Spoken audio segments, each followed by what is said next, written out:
Hello viewers, easy commerce മലയാളത്തിലേക്ക് സ്വാഗതം.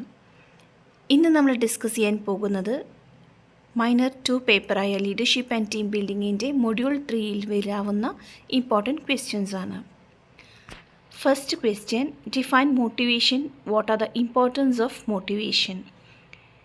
Define ആയിക്കോട്ടെ, മീനിങ് ആയിക്കോട്ടെ, നമുക്ക് ഡെഫിനിഷൻ എഴുതാവുന്നതാണ്. Gray and Strake defines motivation as a result of processes, internal or external, to the individual that arouse enthusiasm and persistence to pursue a certain course of action. Gray and Strake പറയുന്ന പ്രകാരം motivation എന്ന് പറയുന്നത് ഒരു ഇൻഡിവിജ്വലിനെ ഇൻറ്റേർണലായിട്ടോ എക്സ്റ്റേണലായിട്ടോ അവരെ സന്തോഷിപ്പിച്ചുകൊണ്ട് അല്ലെങ്കിൽ അവർക്ക് ആ ഒരു കോഴ്സ് ഓഫ് ആക്ഷൻ ചെയ്യാനുള്ളൊരു പ്രേരണ നൽകാവുന്ന ഒരു പ്രോസസ്സിനെയാണ് മോട്ടിവേഷൻ എന്ന് പറയുന്നത്. Let's see what are the importance of motivation. First one, performance improve ചെയ്യും, പ്രൊഡക്ടിവിറ്റി ഇൻക്രീസ് ചെയ്യാൻ ഹെൽപ്ഫുള്ളാണ്, നമ്മുടെ ഗോൾ അച്ചീവ് ചെയ്യാൻ ഹെൽപ്ഫുള്ളാണ്, അതുപോലെ പേഴ്സണൽ ഡെവലപ്മെൻറ്റിനെ എൻകറേജ് ചെയ്യുന്നുണ്ട്, കോൺഫിഡൻസ് കൂട്ടുന്നുണ്ട്, വെൽബീയിങ്ങിനെ ഇംപ്രൂവ് ചെയ്യുന്നുണ്ട്. Second question, explain various content theories of motivation. Content theories ഉണ്ട്, പ്രോസസ് തിയറീസ് ഉണ്ട്. അപ്പോൾ ഡിഫറെൻറ്റ് തിയറീസ് ഏതൊക്കെയാണ് എന്ന് ക്വസ്റ്റ്യൻ വരാം. അല്ലെങ്കിൽ ഇൻഡിവിജ്വലായിട്ടുള്ള ഓരോ മോട്ടിവേഷൻ തിയറീസും ചോദിക്കാറുണ്ട്. 6 മാർക്കിൻ്റെ ക്വസ്റ്റ്യനായിട്ടും 3 മാർക്കിൻ്റെയും ചിലപ്പോൾ എസ്സേ ആയിട്ടും ചോദിക്കാറുണ്ട്. ഇമ്പോർട്ടൻ്റ് ആയിട്ടുള്ളത് ഞാൻ ഒന്നുകൂടി ബോൾഡ് ലെറ്റേഴ്സിൽ കാണിച്ചിട്ടുണ്ട്. ഇപ്പോൾ കോണ്ടൻറ്റ് തിയറീസും പ്രോസസ് തിയറീസും. കോണ്ടൻറ്റ് തിയറീസ് എന്ന് പറഞ്ഞു കഴിഞ്ഞാൽ എവിടെയാണ് നമ്മളൊരു എന്താണ് വാട്ട് മോട്ടിവേറ്റ്സ് പീപ്പിൾ എന്നുള്ളതാണ് കോണ്ടൻറ്റ് തിയറിയിൽ പറയുന്നതെങ്കിൽ, പ്രോസസ് തിയറിയിൽ how the individual choose certain behaviour എന്നുള്ളതാണ്. എന്നുവെച്ചാൽ കോണ്ടൻറ്റ് തിയറിയിൽ പറയുന്നത് എങ്ങനെ മോട്ടിവേറ്റ് ചെയ്യപ്പെടുന്നു ആൾക്കാർ എന്നാണ് ഡിസ്കസ് ചെയ്യുന്നതെങ്കിൽ, പ്രോസസ് തിയറിയിൽ എന്തുകൊണ്ട് ഒരാൾ ഒരു സർട്ടൻ ബിഹേവിയർ ചെയ്യുന്നു എന്നുള്ളതാണ് പ്രോസസ് തിയറിയിൽ എക്സ്പ്ലെയിൻ ചെയ്യുന്നത്. ആൻഡ് അതിൽ വരുന്ന theories Abraham Maslow need hierarchy theory, Herzberg 2 factor theory, Douglas McGregor's theory x and theory y, Alderfer's ERG theory, David McClelland's 3 need theory. ഇതൊക്കെ ഇമ്പോർട്ടൻ്റ് ആയിട്ടുള്ളതാണ്, ഇൻഡിവിജ്വലായിട്ടും ചോദിക്കും. സോ ഓരോന്നും നന്നായിട്ട് പഠിക്കുക. Next, what are the factors influencing motivation എന്നുള്ളത് important question ആണ്. അതിൽ what are the biological factors എന്ന് ചോദിക്കാം, അല്ലെങ്കിൽ psychological factors or social factors, അല്ലെങ്കിൽ മൊത്തമായിട്ട് ഫാക്ടേഴ്സ് എന്ന് ചോദിക്കാവുന്നതാണ്. ഈ ബയോളജിക്കൽ ഫാക്ടേഴ്സ് എന്ന് പറഞ്ഞു കഴിഞ്ഞാൽ നമ്മുടെ ഫിസിക്കലായിട്ടുള്ള എന്തൊക്കെ ഫാക്ടേഴ്സാണ് മോട്ടിവേഷന് ഹെൽപ്ഫുൾ ആവുന്നത് എന്നുള്ളത്, ജനറ്റിക്, ബ്രെയിൻ, ഹോർമോണൽ, അങ്ങനെ പറഞ്ഞിട്ടുള്ള പോയിൻറ്റ്സുകളാണ്. അതുപോലെ സൈക്കോളജിക്കൽ എന്ന് പറഞ്ഞാൽ മെൻ്റലി നമുക്ക് എന്തൊക്കെ കാര്യങ്ങളാണ് മോട്ടിവേഷൻ പ്രൊവൈഡ് ചെയ്യുക എന്നുള്ളതാണ്. ആൻഡ് സോഷ്യൽ ഫാക്ടേഴ്സിൽ ആസ് എ സൊസൈറ്റിയിൽ നിന്ന് നമുക്ക് എന്തൊക്കെ സപ്പോർട്ട് അല്ലെങ്കിൽ മോട്ടിവേഷൻ കിട്ടുന്നുണ്ട് എന്നുള്ളതാണ് സോഷ്യൽ ഫാക്ടേഴ്സിൽ ഡിസ്കസ് ചെയ്യുന്നത്. And the next one is examine the role of motivation in professional life. Professional ലൈഫിൽ മോട്ടിവേഷൻ്റെ റോൾ എന്താണ് എന്നുള്ളതാണ്.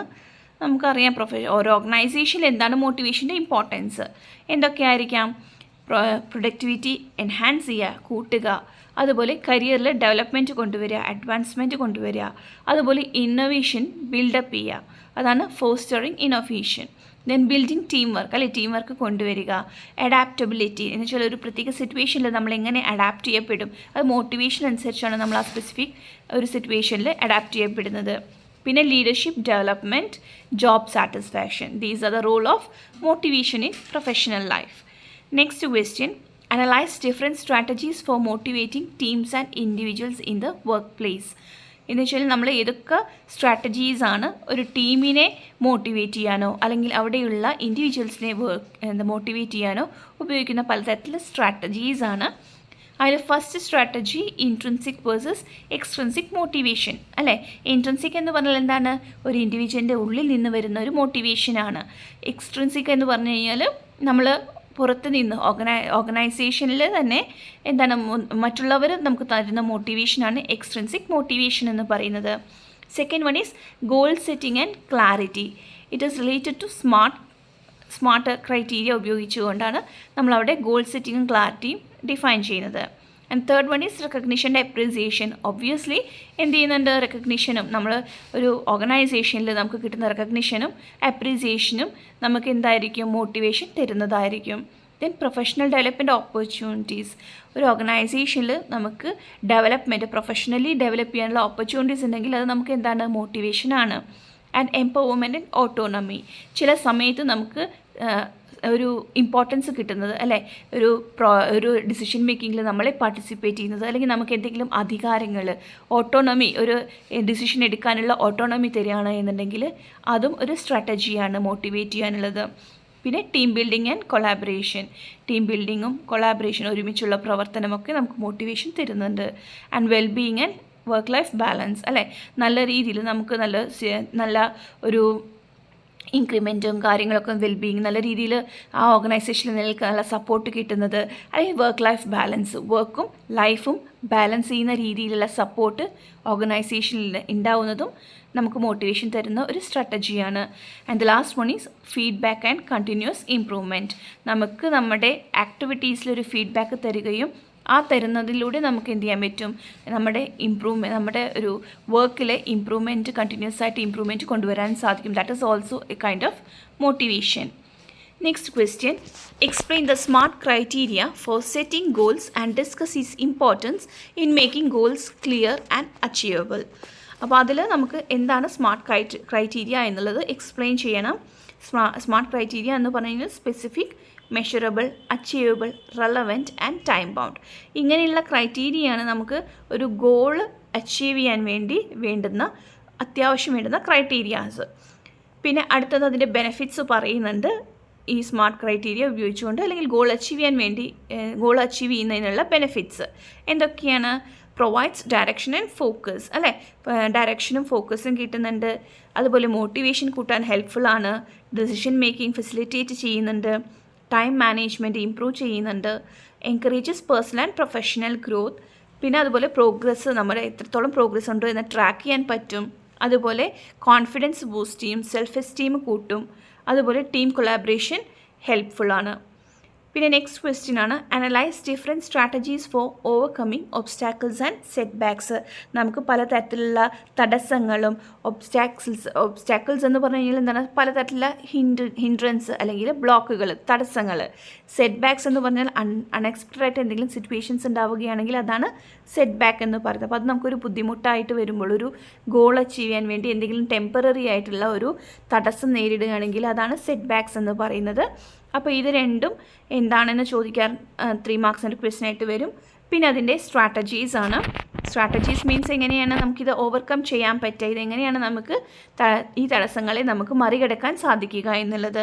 First of all we have to stay positive അല്ലേ, നമ്മൾ എന്ത് ചെയ്യണം, പോസിറ്റീവായിട്ട് നിൽക്കണം. എന്ത് പ്രശ്നം വരികയാണെങ്കിലും അത് നമുക്ക് നേരിടാം. വളർച്ചയ്ക്കുള്ളൊരു മൈൻഡ് സെറ്റ് നമ്മുടെ കയ്യിൽ ഉണ്ടായിരിക്കണം.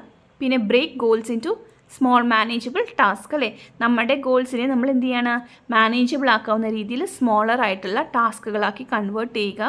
And analyse set back and identify the cause അല്ലേ.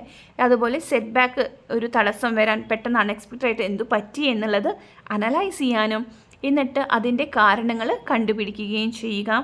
പിന്നെ അതുപോലെ ഫ്ലെക്സിബിൾ ആയിരിക്കുക, എന്നുവെച്ചാൽ എന്തെങ്കിലും പ്രശ്നങ്ങൾ വന്നാൽ നമ്മളത് ബാധിക്കാത്ത രീതിയിൽ എപ്പോഴും ഒരു സെക്കൻഡ് പ്ലാന് നോക്കി വയ്ക്കുക. പിന്നെ seek support and guidance and stick on long term goals, take care maintenance physical wellbeing and celebrating small success along the way. ഓരോ പ്രാവശ്യവും നമുക്ക് ചെറിയ ചെറിയ സക്സസ് ഉണ്ടാകുമ്പോഴും അത് ആഘോഷിക്കുന്നത് നമുക്ക് എന്ത് ചെയ്യാൻ പറ്റും, ആഘോഷിക്കുക എന്ന് പറഞ്ഞു കഴിഞ്ഞാൽ നമ്മൾ we have to appreciate ourselves. നമുക്ക് ആ വരുന്ന സന്തോഷങ്ങൾ നമ്മൾ എന്ത് ചെയ്യണം, അത് വില കൊടുക്കണം.